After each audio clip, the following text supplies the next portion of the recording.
And I'm here on the Andrew Burnett Show with Mike Valeras. Mike, how are you doing today? Doing great, sir. Thanks for having me. Well, I'm really excited to have you here. So, share with us where the influence of jazz really came for you. Oh, that's a great question. I wish I could say that I was one of those people that caught the jazz bug early on. I'm really envious of those that started listening to Wes Montgomery and Charlie Parker at age 9 or 10. That wasn't the case for me. I was a child of the 70s and 80s, and I grew up listening to pop music and Van Halen and Huey Lewis and the News. So I probably didn't get the bug for creative improvised music probably until midway through college and into graduate school, to be honest with you. So probably about my mid 20s was when I really made a serious commitment to the history of that art form. Even if my music doesn't exactly sound like traditional jazz by any means, the history of that 100 years of music is there for sure. So, wasn't that at an early age that you knew that you was going to be a musician? Oh, I knew by mid high school that I wanted a music degree. So I knew that was something that was important to me. So after high school, I went to Berklee College of Music here in Boston. I'm in my childhood home here in the Northeast right now. Haven't made it back to Nashville yet. So I knew I wanted to study music in the university setting. That was for sure.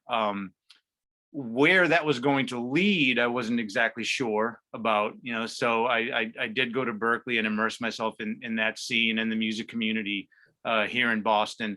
And that road just kind of materialized the way it did. It led to playing with tons of musicians here in the Northeast, and it later led to me getting a grad degree here, and then eventually brought me to Nashville.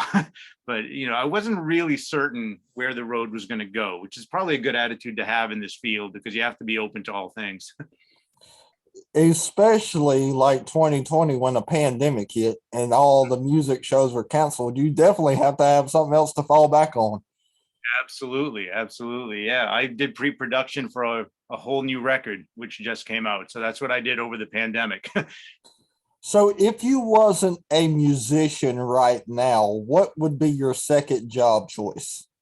Oh man, that's an interesting question. I loved literature in high school. My senior year of high school consisted of me pretty much skipping most classes except my honors English class. That in my performing arts courses. I loved literature. I loved Dickens. I loved Shakespeare. I probably would have been a literature teacher or a history teacher or some, not history, but an English teacher of some sort. Um, but there wasn't much else that held my interest too much besides the arts. So, we all remember early influences that have really just inspired us to be who we are. So, who would be some of those influences that have really inspired you through your career of being a jazz musician? Mm. Okay, in the jazz realm, and the term jazz is kind of trippy because how do you even define that? I mean, some of the musicians that formed who I am are labeled that, but are kind of on the brink of two worlds, whether you call it fusion. I mean, as much as I hate that term, um, I think if anyone listened to my voice, if anybody listened to my playing, they would say my top 5 or 6 might be Mike Stern, Pat Martino, uh, Wayne Krantz, definitely Scott Henderson, um, Steve Morse, um, John Schofield. Did I say John Schofield? So there's a handful of people there that I would say are evident. But as I mentioned before, I grew up a product of pop music on the radio. So I'm never going to get back those 4 years where all I did was listen to guitar solos by Chris Hayes from Huey Lewis and the News. I'm never going to get the year back that I only listened to Extreme. You know what I mean? So it's Yeah. all of those influences. As much as I focus on the language of bebop now, and as much as I focus on the history of Louis Armstrong forward, there will always be that side of things in what I compose and what I put forth. It's always going to be reminiscent of what rocked my world when I listened to Bryan Adams' Reckless for a whole summer. You know, you're not going to get rid of that, which is why I play jazz on Strat style guitars. You know, it's like that's the sound of the music that I hear in my head because of those years. Wow. So you recently released a stellar new project titled Cover Me, which includes many songs from artists such as Peter Gabriel, Miles, Herbie, and more. Were there any moments in the studio while recording that were really special to you that you'll never forget? What I remember about those sessions, it was we recorded that we did the initial tracking last year in the middle of the pandemic, and we were all masked up. And for the trio, it was one of the first times that we had actually gotten together to play this type of music again. And we tracked it all in one day. It was like we you know, in Nashville, my trio consists of Wes Little on drums and Brian Allen on bass. And we had not done any gigs together for quite some time. So the tracking session was actually done all that day. We rehearsed the tunes and laid them down that same day. So we were, I guess my point is, we were all just feeling so grateful that we were able to play that music again, as rusty as we felt. You know, it didn't come out rusty. You know, we had been playing together for so much prior to that. So I just remember a feeling of gratefulness during those sessions that we were playing this music again. And just the camaraderie of that group coming together one more time. That's what I really took away from that. So, knowing your taste in jazz music and pop music, if you had the chance to collaborate with any musician, past or present, who would you collaborate with? Let's see. On the pop realm of things, it's got to be Sting. Good group. Yeah, let's see. Oh, I got a picture. Hold up. Check this out. there's my graduation picture from Berklee College of Music. That's Sting giving me my diploma. Oh wow, that is amazing. So on that side, on the other side of things, I mean, past or present, I mean, man, what would it be like to play with Herbie Hancock? That would be not only from a musical perspective, but from a creative or in almost a spiritual perspective, you know, from the way he looks at music and creativity. That would be a bucket list item. So if you had the chance to pick one song on your project Cover Me to share with America today, which one would you pick and why? Let's see. I would say, I think the first single is a great example, which was Cool from West Side Story. The reason I say that, you know, the arrangement comes directly from the Bernstein score. So there's my love of that type of composition in it, yet it takes a little bit of a Stevie Ray Vaughan blues turn for the solo section. And the sound of the recording is really representative of what I feel my sound has developed into. But I'm proud of all the cuts off of that record. The response so far by the public has been Digging in the Dirt by Peter Gabriel seems to be the favorite so far. But mine might be Cool.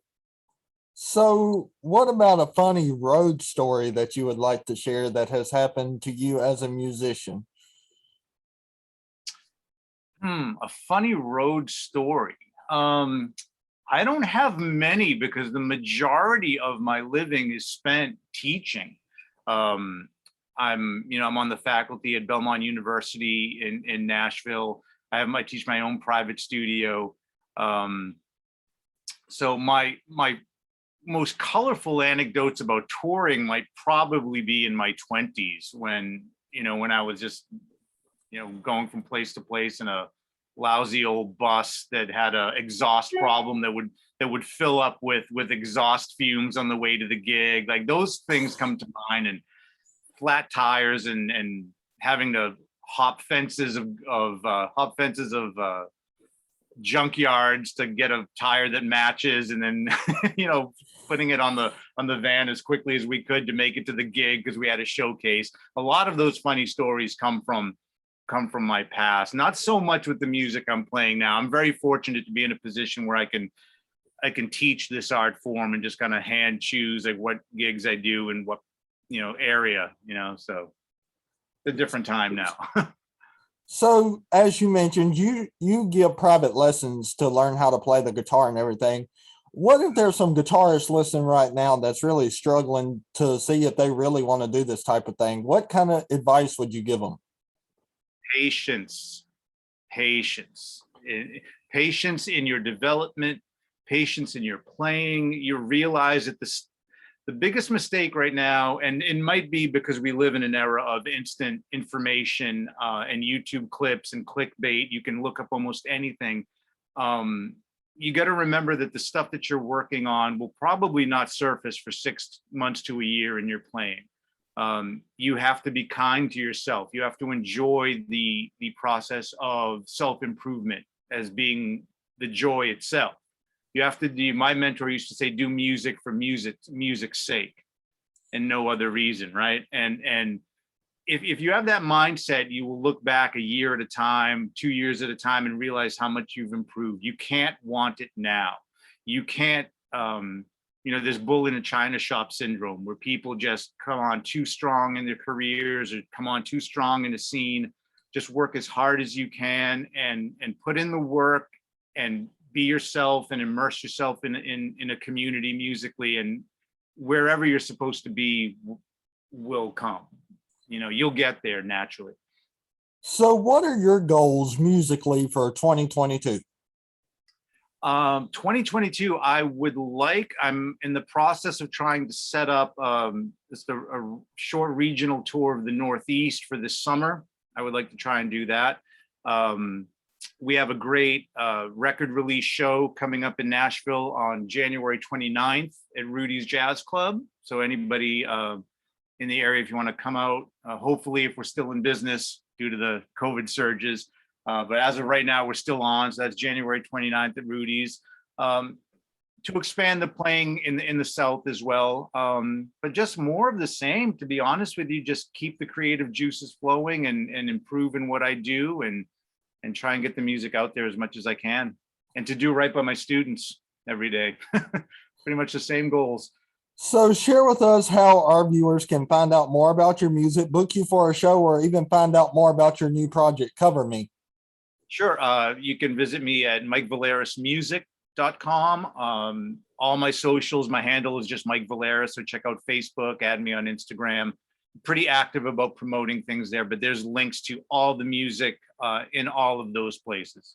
It's on all streaming platforms. It's on Amazon. You can purchase it there. And if you'd like to contribute to the project, you can always contact me for Venmo links and that sort of thing. Well, thank you so much, Mike, for coming on the show. You're a blessing, and I look forward to talking with you again sometime. Thank you, sir. I really appreciate it. All right. You have a good day. Bye-bye. Bye-bye.